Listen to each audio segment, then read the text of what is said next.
चलिए कहानी से शुरू करते हैं। एक छोटे से बहुत ही शांत इंग्लिश टाउन के बारे में सोचिए। हाँ, एक ऐसी जगह जहाँ सब लोग एक दूसरे को बहुत अच्छे से जानते हैं। बिल्कुल। और उस पूरे टाउन की वाटर सप्लाई एक ही अंडरग्राउंड सोर्स से आती है। हाँ। अब उस टाउन में एक आदमी रहता था, मिस्टर पिकल्स। बहुत ही दिलचस्प कैरेक्टर था ये। बहुत ही ज्यादा। तो एक दिन मिस्टर पिकल्स ने क्या किया कि अपनी प्रॉपर्टी पर एक बहुत बड़ा और बहुत ही गहरा गड्ढा खोदना शुरू कर दिया। और मजे की बात यह कि उसका इरादा वहाँ कोई बिल्डिंग वगैरह बनाने का नहीं था। राइट, बिल्डिंग नहीं। उसका मेन मकसद था टाउन के उस अंडरग्राउंड वाटर फ्लो को ब्लॉक करना। मतलब पूरी तरह से एक मैलिशियस, एक बुरा इरादा। हाँ, क्योंकि वो चाहता था कि टाउन का पानी सूख जाए, लोग परेशान हो और फिर मजबूर होकर उसकी जमीन को एकदम मुंह मांगे महंगे दामों पर खरीद लें। देखा जाए तो पड़ोसियों का नुकसान करके अपना फायदा निकालने वाली बात थी ये। एग्जैक्टली। अब यहाँ एक बहुत बड़ा सवाल उठता है, क्या यह कोई क्राइम है? हैरानी की बात यह है कि नहीं, ये क्राइम नहीं था। तो क्या उसने टाउन वालों के साथ कोई कानूनी कॉन्ट्रैक्ट तोड़ा था? वो भी नहीं, क्योंकि उनके बीच कोई रिटन एग्रीमेंट या पेपर वर्क तो था ही नहीं। तो अगर ये क्राइम भी नहीं है और किसी कॉन्ट्रैक्ट का टूटना भी नहीं है, तो आखिर ये है क्या? मतलब क्या कानून ऐसे मामलों में कुछ कर ही नहीं सकता? और यहीं से हमारा आज का मेन टॉपिक शुरू होता है। बिल्कुल। आज के इस डीप डाइव में हम इसी मिस्ट्री को सॉल्व करने वाले हैं। हमारे पास कुछ बहुत ही शानदार रिसर्च आर्टिकल्स, हिस्टोरिकल केसेस और थ्योरीज हैं। हाँ, और हमारा फोकस एकदम क्लियर है आज। हम ये समझने वाले हैं कि टॉर्ट आखिर होता क्या है, और ये क्राइम यानी अपराध और कॉन्ट्रैक्ट के टूटने से किस तरह बिल्कुल अलग है। और ये कोई बोरिंग कानूनी लेक्चर नहीं होने वाला। बिल्कुल नहीं। ये इस बात का एनालिसिस है कि बिना किसी पेपर पर साइन किए भी हम समाज में एक दूसरे के प्रति कैसे जवाबदेह होते हैं। तो सबसे पहले उस बेसिक सवाल पर आते हैं, आखिर ये टॉर्ट भला क्या है? आम भाषा में कहें तो टॉर्ट एक सिविल रॉन्ग है। Civil wrong, right. हाँ, जब किसी एक इंसान के एक्शन से बिना किसी कानूनी हक के किसी दूसरे इंसान को नुकसान पहुंचता है तो उसे टॉर्टियस एक्ट कहा जाता है। लेकिन मुझे लगता है कि इसका जो सबसे बड़ा डिस्टिंग्विशिंग फीचर है वो है इसका ऑब्जेक्टिव। सही करिए। टॉर्ट लॉ का मेन मकसद जिसने गलती की है उसे जेल भेजना या सजा देना नहीं होता। तो फिर क्या होता है? इसका मेन लक्ष्य होता है विक्टिम को, जिसे नुकसान हुआ है, उसे वापस उसी स्थिति में लाकर खड़ा करना जहां वो नुकसान से पहले था। और जाहिर है ये पैसों के जरिए ही किया जाता होगा, है ना? हाँ, जिसे लीगल टर्म्स में कॉम्पनसेशन या भरपाई कहते हैं। यहाँ मैंने रिसर्च में एक बहुत ही टेक्निकल सा टर्म पढ़ा था, अनलिक्विडेटेड डैमेजेस। ओह हाँ, टॉर्ट लॉ की पूरी नींव इसी एक कॉन्सेप्ट पर टिकी हुई है। तो ये अनलिक्विडेटेड डैमेजेस होते क्या हैं? थोड़ा आसान भाषा में समझते हैं इसे। श्योर। इसे एक रेंट एग्रीमेंट से समझते हैं। मान लीजिए दो लोगों के बीच एक रेंट का एग्रीमेंट होता है। ठीक है। उस पेपर पर पहले से लिखा होता है कि अगर किराया टाइम पर नहीं दिया तो 5,000 रुपए फाइन लगेगा। इसे कहते हैं लिक्विडेटेड डैमेजेस। मतलब नुकसान की कीमत पहले से तय है, एकदम क्लियर। एग्जैक्टली। लेकिन जिंदगी के हर इंसिडेंट के लिए तो कॉन्ट्रैक्ट नहीं बन सकता ना। हाँ, बिल्कुल नहीं बन सकता। अगर सड़क पर चलते हुए किसी की लापरवाही से एक गाड़ी किसी की दुकान में घुस जाए तो वहां कोई पहले से तय फाइन तो होता नहीं है। राइट। उस दुकान के नुकसान का एस्टिमेट या उस दुकान मालिक के मेंटल ट्रॉमा की वैल्यू कोई पहले से फिक्स कैसे कर सकता है? तो ऐसे मामलों में कोर्ट सारे फैक्ट्स देखती है, सिचुएशन इवैल्यूएट करती है और फिर खुद एक अमाउंट तय करती है। और इसी ऑन द स्पॉट कैलकुलेशन को अनलिक्विडेटेड डैमेजेस कहते हैं। बिल्कुल। और टॉर्ट लॉ हमेशा अनलिक्विडेटेड डैमेजेस की ही बात करता है। वाओ, ये सुनने में तो बड़ा सिंपल सा लगता है, लेकिन मुझे पता है कि हिस्ट्री के सबसे बड़े लीगल माइंड्स इस बात पर सालों तक आपस में भिड़ते रहे हैं। अरे बहुत लंबी बहस चली है इस पर कि आखिर किस गलती को टॉर्ट माना जाए और किसे नहीं। हाँ, और इस बहस में दो कानूनी दिग्गजों की थ्योरीज का जिक्र करना बहुत जरूरी है। एक है प्रोफेसर विनफील्ड और दूसरे है सर जॉन सामंड। और इन दोनों का नजरिया एक दूसरे से बिल्कुल अलग था, बल्कि एकदम उल्टा था। तो पहले बात करते हैं सर जॉन सामंड की। मैंने पढ़ा है कि इनकी थ्योरी को पिजन होल थ्योरी कहा जाता है। हाँ, पिजन होल थ्योरी। इसे समझने के लिए आप एक पुराने जमाने के पोस्ट ऑफिस को इमेजिन कीजिए। Okay, post office. Post office में एक बड़ा सा लकड़ी का सोर्टिंग डेस्क होता था, जिसमें छोटे छोटे दरबे या खांचे बने होते थे, जिन्हें पिजन होल्स कहते हैं। हाँ, लेटर्स रखने के लिए। राइट। हर खांचा किसी स्पेसिफिक कैटेगरी के लिए होता था। तो सामंत का मानना था कि लॉ ऑफ टॉर्ट्स बिल्कुल उस पोस्ट ऑफिस के सॉर्टिंग डेस्क जैसा है। मतलब उन्होंने कहा कि टॉर्ट्स जैसा कोई जनरल अम्ब्रेला कॉन्सेप्ट है ही नहीं। एग्जैक्टली। उनका कहना था कि टॉर्ट्स की एक फिक्स लिस्ट है, जैसे डेफमेशन यानी मानहानि, ट्रेसपास यानी किसी की जमीन पर घुसना, या फिर असॉल्ट और नेग्लिजेंस। हाँ, ये सब अलग अलग पिजन होल्स हैं।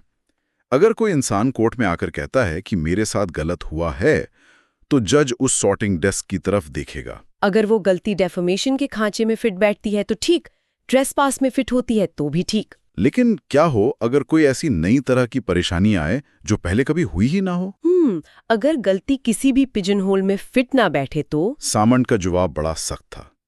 अगर वो एग्जिस्टिंग लिस्ट में नहीं है तो वो टॉर्ट नहीं है। Case dismissed. दिलचस्प बात यह है कि हमारा इंडियन लिमिटेशन एक्ट 1963 का सेक्शन 2M भी टॉर्ट की कुछ ऐसी ही नैरो डेफिनेशन देता है। हाँ, वो कहता है कि टॉर्ट बस एक सिविल रॉन्ग है जो एक्सक्लूसिवली कॉन्ट्रैक्ट या ट्रस्ट का उल्लंघन नहीं है। लेकिन यहाँ एक बहुत लॉजिकल सवाल उठता है। अगर हम सामंत की बात माने तो कानून एक पुराने बॉक्स की तरह हो जाएगा ना? बिल्कुल। मतलब समाज तो लगातार बदल रहा है, नए इन्वेंशंस होते हैं, नई इंडस्ट्रीज बनती हैं, तो नए तरीके के नुकसान भी तो होंगे। और अगर कानून नई गलतियों को पहचानने से इनकार कर दे तो इंसाफ कैसे होगा? इसी बात पर प्रोफेसर विनफील्ड ने सामंत की थ्योरी को सीधा पुशबैक दिया। उनकी थ्योरी को वाइडर थ्योरी कहा जाता है, जो कि आज के समय में ज्यादा प्रैक्टिकल लगती है। विनफील्ड ने एक बहुत ही रेवोल्यूशनरी बात कही थी। उन्होंने कहा कि हर वो नुकसान जिसे जस्टिफाई ना किया जा सके, यानी हर वो अनजस्टिफाएबल हार्म, अपने आप में एक टॉर्ट है। राइट। उनके अनुसार टॉर्ट की जिम्मेदारी उस ड्यूटी के टूटने से पैदा होती है जो मुख्य रूप से कानून द्वारा तय की गई है। और ये ड्यूटी किसी एक खास इंसान के प्रति नहीं होती, बल्कि जनरली समाज के हर एक इंसान के प्रति होती है। हाँ, अगर एक आम नागरिक अपनी लीगल बाउंड्री क्रॉस करके किसी दूसरे को नुकसान पहुंचाता है और उसके पास उसका कोई लीगल जस्टिफिकेशन नहीं है, तो कानून उसे उस नुकसान की भरपाई करने पर मजबूर करेगा। ये एक लिविंग लॉ है जो वक्त के साथ ग्रो कर सकता है। वाओ, तो ये तो हो गई पिजन होल और वाइडर थ्योरी की बहस। लेकिन असली मजा तब आता है जब हम इन कॉन्सेप्ट्स को रियल वर्ल्ड में अप्लाई करते हैं। बिल्कुल, और हमारे डीप डाइव का मेन मिशन यही है, टॉर्ट, कॉन्ट्रैक्ट और क्राइम के बीच का अंतर समझना। तो आइए सबसे पहले टॉर्ट का सामना कॉन्ट्रैक्ट से करवाते हैं। आखिर टॉर्ट कॉन्ट्रैक्ट के उल्लंघन से कैसे अलग है? दुनिया में रोज लाखों कॉन्ट्रैक्ट बनते हैं, लेकिन टॉर्ट और कॉन्ट्रैक्ट के बीच सबसे बड़ा डिफरेंस है सोर्स ऑफ ड्यूटी। मतलब जिम्मेदारी की शुरुआत कहाँ से होती है? हाँ, कॉन्ट्रैक्ट में दोनों पार्टीज खुद अपनी मर्जी से नियम और शर्तें तय करती हैं। ड्यूटी क्रिएट करने की पावर पार्टीज के अपने हाथ में होती है। लेकिन टॉर्ट में तो ऐसी कोई नेगोशिएशन नहीं होती है ना? बिल्कुल नहीं। टॉर्ट में ड्यूटी कानून खुद तय करता है। जैसे पड़ोसी की जमीन पर कब्जा ना करना एक कानूनी ड्यूटी है।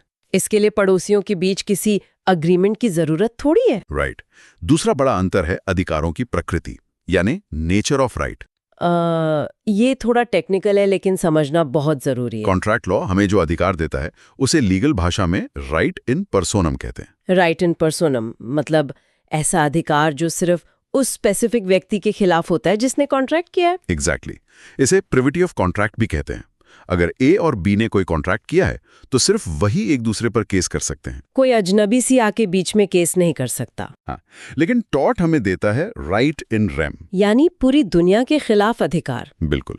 इसमें किसी पूर्व संबंध या प्रिविटी की जरूरत नहीं होती। मतलब अजनबी लोग भी एक दूसरे पे टॉर्ट का केस कर सकते हैं। हाँ, जैसे अगर पार्क में टहलते हुए किसी अनजान इंसान का कुत्ता आपको काट ले तो टॉर्ट ऑफ नेग्लिजेंस तुरंत लागू हो जाता है। तो क्या हो अगर एक ही घटना में कॉन्ट्रैक्ट और टॉर्ट दोनों आपस में टकरा जाए, क्या दोनों एक साथ लागू हो सकते हैं? इस सवाल का जवाब हमारे सोर्सेज में दिए गए एक बहुत ही क्लासिक केस से मिलता है।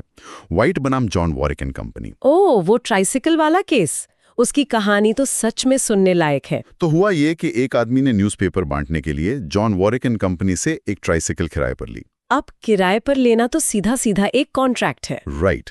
लेकिन उस कॉन्ट्रैक्ट में कंपनी ने एक एग्जेम्पशन क्लॉज डाल दिया था। मतलब एक ऐसी शर्त जो कंपनी को कॉन्ट्रैक्ट टूटना पर लायबिलिटी से बचाती है। हाँ, उसमें लिखा था कि कंपनी किसी भी पर्सनल इंजरी के लिए जिम्मेदार नहीं होगी। तो फिर क्या हुआ? उसने वो साइन कर दिया? हाँ, उसने साइन कर दिया। लेकिन जब वो ट्राइसिकल चला रहा था तो उसका सैडल यानी सीट खराब थी।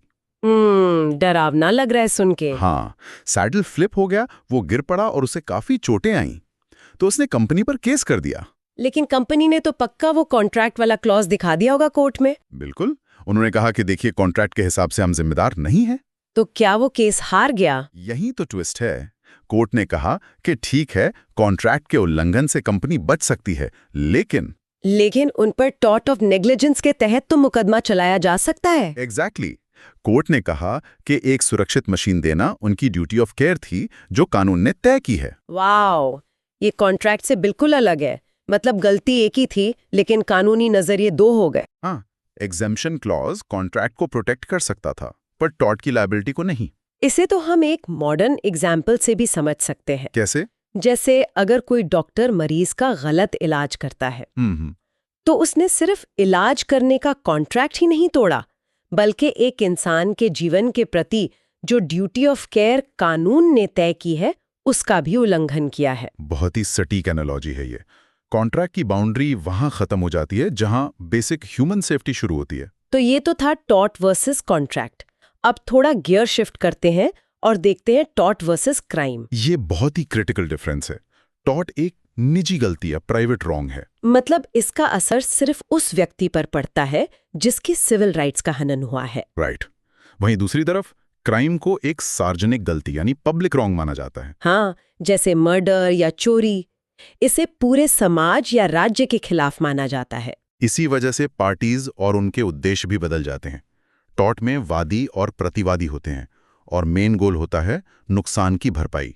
लेकिन क्राइम में तो स्टेट और आरोपी होते हैं ना। बिल्कुल, और वहां लक्ष्य होता है अपराधी को सजा देना और समाज में एक डर पैदा करना ताकि लोग कानून ना तोड़ें। एक और चीज जो मैंने पढ़ी वो था सबूत का मानक यानी स्टैंडर्ड ऑफ प्रूफ। हाँ, टॉर्ट में फैसला संभावनाओं के संतुलन यानी बैलेंस ऑफ प्रोबेबिलिटीज पर होता है। मतलब 51% भी चांस है कि गलती है तो लायबिलिटी तय हो जाएगी। राइट। लेकिन क्राइम में दोष को उचित संदेह से परे यानी बियॉन्ड रीजनेबल डाउट साबित करना होता है, क्योंकि वहां किसी की आजादी दांव पर होती है। लेकिन इन सब के बीच सबसे दिलचस्प चीज मुझे लगी मेंस रिया यानी दोषी मन। हाँ, टॉर्ट में अक्सर मोटिव या इरादा मायने नहीं रखता। याद है वो मिस्टर पिकल्स का केस जिससे हमने शुरुआत की थी? Bradford corporation versus pickles. हाँ, उसका मोटिव तो बहुत खराब था। लेकिन कोर्ट ने कहा कि अगर कोई अपने कानूनी अधिकार का इस्तेमाल कर रहा है तो उसका इरादा चाहे कितना भी बुरा हो, वो टॉर्ट नहीं है। लेकिन क्राइम में तो लापरवाही का स्तर और इरादा ही सब कुछ होता है ना। एग्जैक्टली। क्रिमिनल लॉ में मेंस रिया का होना जरूरी है। हमारे सोर्सेज में आर वर्सेस लॉरेंस और रिडेल वर्सेस रीड के मामलों का जिक्र है। उनमें क्या कहा गया था? उनमें बताया गया कि क्रिमिनल लॉ में एक साधारण लापरवाही काफी नहीं है। लापरवाही का स्तर बहुत ऊंचा होना चाहिए, जिसे रेकलेसनेस या लापरवाही की चरम सीमा कहते हैं। हाँ, जहां इंसान को पता था कि खतरा है, फिर भी उसने जानबूझकर उसे इग्नोर किया।